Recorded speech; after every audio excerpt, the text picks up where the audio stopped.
Coming to you from an undisclosed location, somewhere deep in the heart of the Santa Monica Mountains, I am your intrepid host, Avi Marzulli. Welcome to another show. We're going to be talking about Three Eye Atlas. It's on Fox News, the Sunday briefing. It's a day old. I'm not sure when this is going to air, but we'll see. You know who Avi Loeb is hawking his wares, as it were. And we'll be getting into that first word from our very trusted sponsor. In a recent clinical trial this year, a woman who took 2.5 grams of collagen peptides daily for 8 weeks saw an average of 25% reduction in eye wrinkle depth, a 9% improvement in skin elasticity, and a 29% look in skin hydration, proving collagen can visibly strengthen and rejuvenate skin from within. That is why I use today's sponsor, BioTrust Ageless Multi-Collagen. Folks, I use it every single day. I put it in my second cup of coffee, which is really cold out of the refrigerator, mix it up really well, and I absolutely love it. BioTrust Ageless Multi-Collagen helps supercharge my skin health using 5 premium types of collagen needed to help reduce wrinkles. I've noticed smoother skin, more elasticity, more hydration, fewer fine lines, and a youthful glow. Plus, it also helps improve my joint health, bone strength, and connective tissues on top of my skin. For a limited time, you can grab a bag of BioTrust Ageless Multi-Collagen for 51% off at www.healthwithla.com. Plus, you'll also receive free VIP live health and fitness coaching for life, a free ebook titled The 14 Foods for Amazing Skin, a 60-day satisfaction guarantee, and free express shipping with your order. Once again, please go www.healthwithla.com, healthwithla.com. I want to tell you something. Since I've been taking Ageless, BioTrust Ageless Multi-Collagen, and I've been doing it every day, folks, and I have noticed, I'm not making this up, I have noticed that the creepy skin under my arms and, the backside of my forearm and upper arm, the lines have really decreased. It's working. So once again, www.healthwithla.com. Thank you. Check it out. Thanks so much for coming here. Just a couple of quick announcements. We are looking for an entertainment lawyer. We're trying to move this set, 10 DVD set, trying to get it on Amazon Prime, trying to get it on Netflix, Prime Video. And if you know somebody that can help with this, please shoot me an email, la@lamarzulli.net, la@lamarzulli.net. It's fonted right there. Should be able to do it. But members only, 50% off everything in the store, starting Black Friday, going to December 20th. So I've been on the Three Eye Atlas thing. Avi Loeb is still maintaining that this could be underlying a Black Swan event.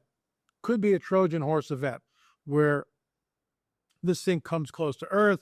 It releases smaller UFOs that, like the whole Trojan horse thing, changes everything. The city of Troy. So for those of you who don't know the story behind that, look it up. Look it up. Okay, so let's get into this Sunday briefing, Fox News, and why? How does Avi Loeb? Who cares? No one knew who this guy was. He's a real smart guy. I get Harvard professor. I understand all that. That's great. But why now? And why is he on all this media constantly? What are we looking at here? I have learned over the years to follow the stories, but also when you're saying this, is something going on over here that we're missing. Or when they're saying this, is another story over here happening at the same time. Put the two together, like I did with the Vatican, talking about, if extraterrestrials show up, we'll baptize them. What do you do with that? So let's get into it. Here's a story you may not have seen. In our solar system, there has been an object the size of Manhattan called Atlas 3I passing through. A lot of experts think it's a big comet, but that may not be the case. Harvard's top guy on this joins us. Dr. Avi Loeb, what else could this be? Well, thanks for having me. I'm joining you from the Harvard College Observatory. Behind me, there is a telescope that is nearly 200 years old. Well, It could be that it was sent by some intelligent civilization elsewhere in the Milky Way galaxy. You know, the fundamental question is whether Elon Musk was the most accomplished space entrepreneur since the Big Bang, 13.8 billion years ago. And there are so many stars out there, 100 billion of them, and they many of them, 10% or so, have a planet the size of the Earth, roughly at the same separation. So, you know, in our cosmic neighborhood, there could have been many technologies like us a long time ago, billions of years ago. And so the question is, are they out there? And the best way to find out is to check for any. So let me stop you right there. I just love the way these scientists, you know, add billions of years and you know, how do they know that? I believe this thing is a lot older. I think Earth and the recreation on Earth is very new. 10, 12,000 years, I don't know. We could argue that. And some people hold rigidly to that 6,000 year time frame. I don't. I think it goes back a lot further, old Earth, but I think we're relatively new. But I think 10 to 12,000 years, I mean, we're only off by 6,000 years. You know, the young Earth is 6,000 years old. I get that. I think it goes back further. I think the Great Pyramid was not built by the Egyptians. I think it's pre-flood. I think that if the data shows from the Italian scientists, and we did a show on this, we had them on our show right here. If the data holds, it rewrites history.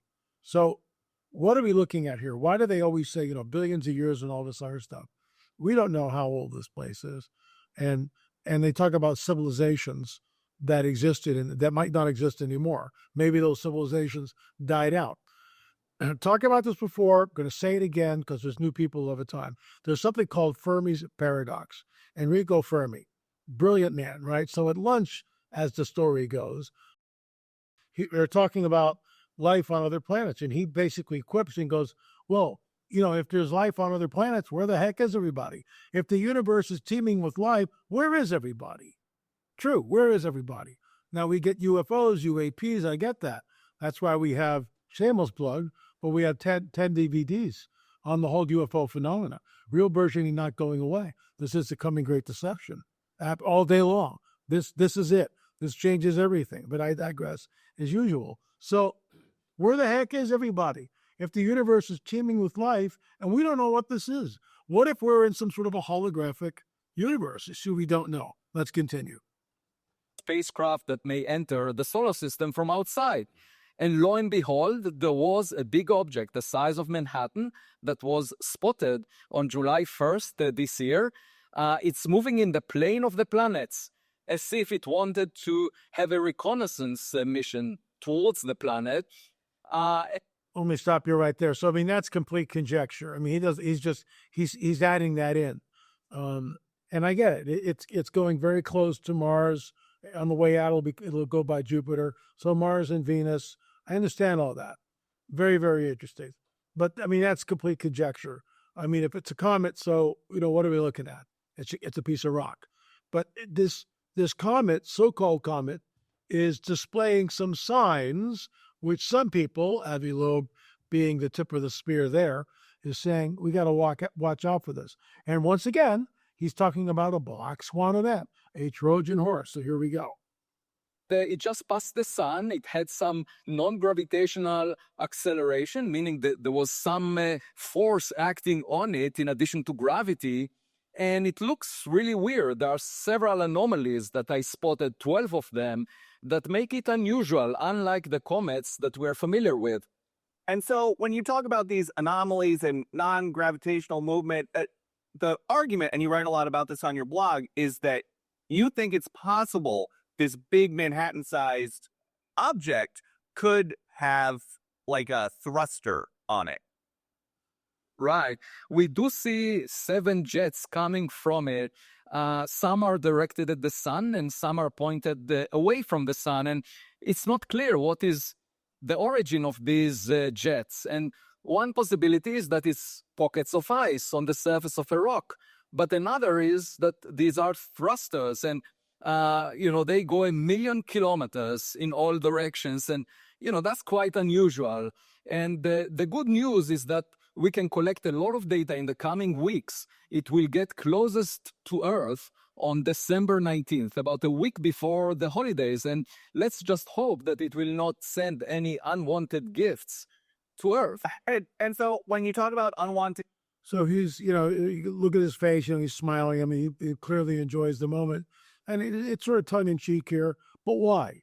Now, listen to the next line, because why is he promulgating this over and over? Why is he always going back to a Black Swan event? Here we go. what you're basically describing is like a mothership with probes potentially. What would some other civilization want here on Earth or with us Earthlings? Well, it's hard to tell, right? Because it's a blind date of interstellar proportions. And my advice on a blind date, and by the way, I met my wife on a blind date, is that you should observe the other side before having an opinion. And all I'm asking, the foundation of science is the humility to learn. It's not the arrogance of expertise, the way that most academics brag. We should use it as an opportunity to learn of what lies beyond the solar system. And should people watching this, who are just hearing about Atlas 3I for the first time, be worried? Not at this time, and I would think that based on the data we have, most likely it's a natural comet. However, there is some significant anomalies that accompany it, and as a result, it could be a Black Swan event. We all know about the Trojan horse story, where the residents of the city of Troy welcomed something that looked completely innocent. So in a Black Swan event, you better take seriously the potential risks and monitor the visitor. And that's my hope. That's what I'm advocating for. And actually, NASA is supposed to release a high-resolution image of this object when it came very close to Mars on October 3rd this year. It was within 29 million kilometers. The United States has a lot of stars on its flag.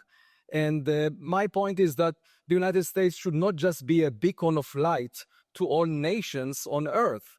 It should be a beacon of light to all civilizations in the Milky Way galaxy. And so, we should explore space, lead the way for humanity to figure out what lies out there. So let me just stop here again. Explore space, see what's out there. I honestly believe, this is my takeaway, that we're being set up for something. We're being set up for disclosure. So let's walk through it. You've got Congress talking about the reality of UAPs and UFOs. You have Anna Paulina Luna stating on the record that these are interdimensional entities. My wheelhouse. Okay, my wheelhouse. Tim Alberino was just on Glenn Beck, Bully for Tim, talking about, alien disclosure, talking about the phenomena. Folks, I've been banging this drum for a long time. We've got 10 videos on it. Everything from Close Encounters of the First, Second, Third, and Fourth Kind, Crop Circles, Cattle Mutilations, The Abduction Phenomenon, The Seed War, 2 films on Roswell. Our film company, thank you, Gil Zimmerman, and I are the only film company, according to Chuck Sikowski, that got a piece of metal out of the debris field on film. We show it. So, that's real investigative journalism. We're there. We're talking to people. We're talking to ranchers. We're looking at crop circles. Okay, so it's in the field. So for him to say that there's life out there, we don't know that there's life out there. Again, Fermi's paradox. If the universe is teeming with life, where the heck is everybody? What we get is this cat and mouse game. And you remember every Friday on the Ancient Alien series, they're promulgating what? Ancient astronauts. What is the Anunnaki? Right? All those who believe in the Anunnaki. There were 2 people on Nino Rodriguez's show, and we did a rebuttal on this. Nino had me on David Rodriguez's show and Nino's Corner. Check that out. Sign up for it. And in that, this one guy was saying, this has to be a ship, and the woman who was with him, this is the return of the Anunnaki. Well, what if it's not? What if it's just a comet? We don't know what it is. The bottom line is we don't know what it is. So we have to wait and see. In my opinion, more than likely, but we don't know for sure, more than likely it's a comet, therefore it's a nothing burger. But why? Why is Avi Loeb warning of a Black Swan event. Why is Avi Loeb, talking about, craft coming out of this thing and like a Trojan horse? Why is he even bringing that up? Why? Why is he doing that? And then you got the Vatican talking about baptizing aliens. So it's getting interesting. I have been stating this for decades, that the whole UFO phenomena, the revealing of a so-called extraterrestrial, that's the game changer. That is the game changer. Because when they show up, and they will show up, more than likely after some sort of a nuclear event, which creates the greatest climate of fear. How many times do I have to say this? I say it every time we do a show on this, because new people come here. They need to understand that a nuclear event, in my opinion, is the trigger. That's when they show up. They will tell us that they created all life on this planet, panspermia. How many neo-Darwinists believe in panspermia? All of them, for the most part. What do we do with this? We created all life on this planet. We genetically manipulated early man. We started the world's civilization, started the world's religions. Now at this critical juncture in human history, we're back to usher mankind into a golden age. There you go. Men faint from fear from what is coming upon the earth. You tell me what that means. Even the elect would be deceived if that were possible. Who am I quoting? I'm quoting Jesus. Time for the church to wake up and understand that something is happening. Let's close this out. Based on what you're describing, this could soon be the biggest story in the world, literally the biggest story in the universe. And so, Dr. Loeb, thank you so much for being here. Depending on what these NASA pictures show, we might have to have you back soon. Thank you. I'll be delighted to join you. All right. Much appreciated. And it's going to be the biggest story in the way for humanity to figure out what lies out there. Listen, and based on what you were describing, this could soon be the biggest story in the world. Out there. And based on what you were describing, this could soon be the biggest story in the world. Literally. So this is it, and it will be. I mean, if they show up, we have to understand something. See, and this is what worries me. This is what concerns me. For the most part, the church doesn't talk about it. They don't want to lose the congregation. Excuse me, you need to talk about it. Everybody in that congregation, they've all seen Star Wars. They've all seen, like people like me grew up with, Star Trek. I mean, come on. We've been inundated with it. But now Congress is talking about it. So it's just not, L.A. Marzulli frantically waving his hands, warning of the coming great deception.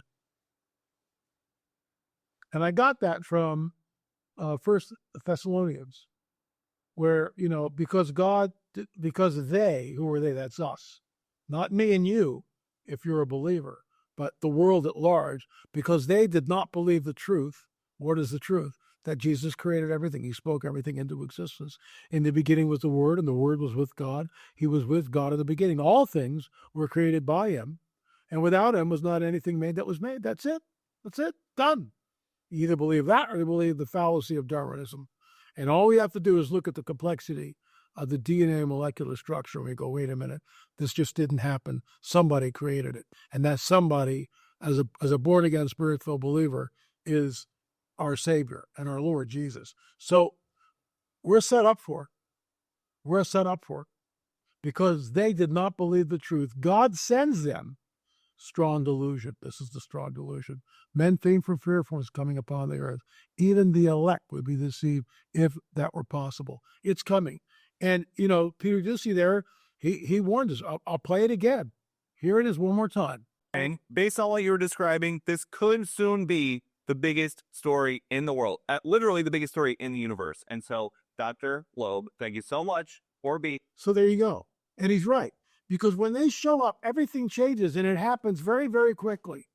If the church is still here, and if you're a pastor and you're watching this, if your congregation is still here and these guys show up, mile-wide crap, and if you don't believe me, look at the predictive programming from a 2024 Super Bowl ad, hello down there. Go to YouTube. All you have to do in the search engine, in the search box, 2024 Super Bowl ad, hello down there. Watch it for yourself, predictive programming. So if they show up, like I think they're going to, right, changes everything. And your congregation is going, if you knew, why didn't you tell us about this? Why didn't you warn us of this? This is the essence of what the Lord has raised me up to do. This is why we've got 10 films. And here, the book only has 17 rungs. We're up to rung 24. Runsofdisclosure.com, runsofdisclosure.com. There's also a sale right now on rungs. I mean, I can't do any more than that. We're here every single day. We monitor this. We keep an eye on it. And so you don't have to. And it's all from a Christian perspective. It's all from a biblical, prophetic worldview. End of story. Everything that we report here is looked at from that biblical lens. Everything. He's coming back soon because you can't fix this. Thanks so much for watching. I'll be back again tomorrow with another show. God bless you. If you think you know him, but you don't know him, then you don't know him. So how do you know him? You confess with your mouth that Jesus is Lord. That's what you do. You confess with your mouth that Jesus is Lord and believe that God raised him from the dead. And you will be saved. That's it. That's all you do. That's it. Thanks for watching. I'll be back tomorrow. God bless.